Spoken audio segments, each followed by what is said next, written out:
এই প্রকার ভগবান তিনি। মা যশোমতী এত ক্রোধিত হয়ে গেল গোপালের প্রতি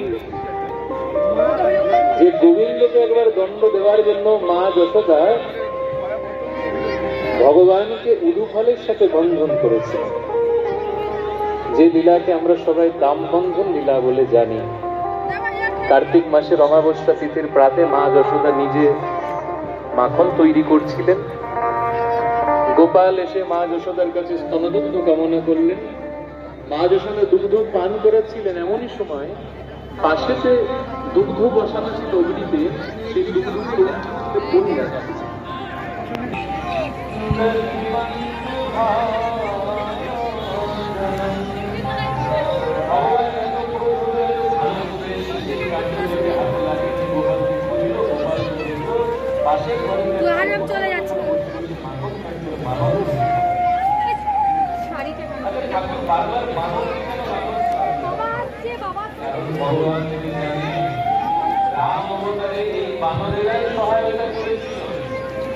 এই বানরের দ্বারাই ভগবান লঙ্কা জয় করেছিল, রাবণকে জয় করেছিল।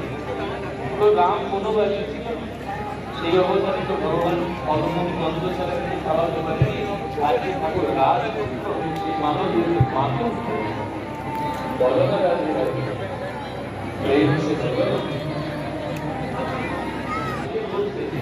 তখন ভগবান তিনি মায়ের লাভ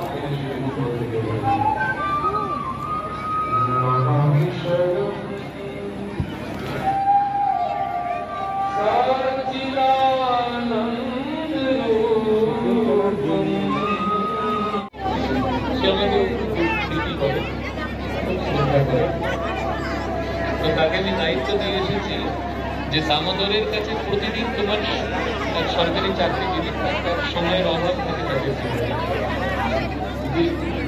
তুমি প্রতিদিন দামোদরের কাছে এসে দামোদর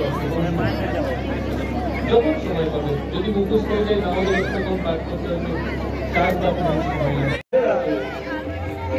তো পুরো দেখেই গেল, মায়ের কিন্তু কাঁপাতে পারলে না। আচ্ছা সুযোগ দেবো একবার, আরে হোক না, ঠিক আছে মায়েরা, এবার কিন্তু একদম লাস্ট চান্স, এবার না হলে কিন্তু আর মুখ দেখানো যাবে না। এই মায়েরা সবাই মিলে রাধে রাধে।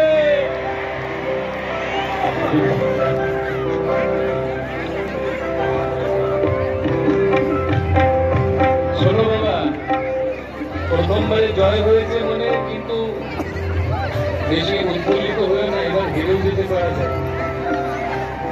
ঠিক আছে, জয়ের অহংকার ভালো না, তাই বাবা এবার কিন্তু যেভাবেই হোক জয়ের মুকুটটা মাথায় পড়তেই হবে। বাবারা যারা যেখানে আছো সবাই মিলে বলো রাধে রাধে। পুরো 50-50 হয়ে গেল। ভোলা নাই ভুলি নাই গোপীর বলো এলো, এইভাবে সবাই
অনেক অনেক অসুরকে সংহার করেছে।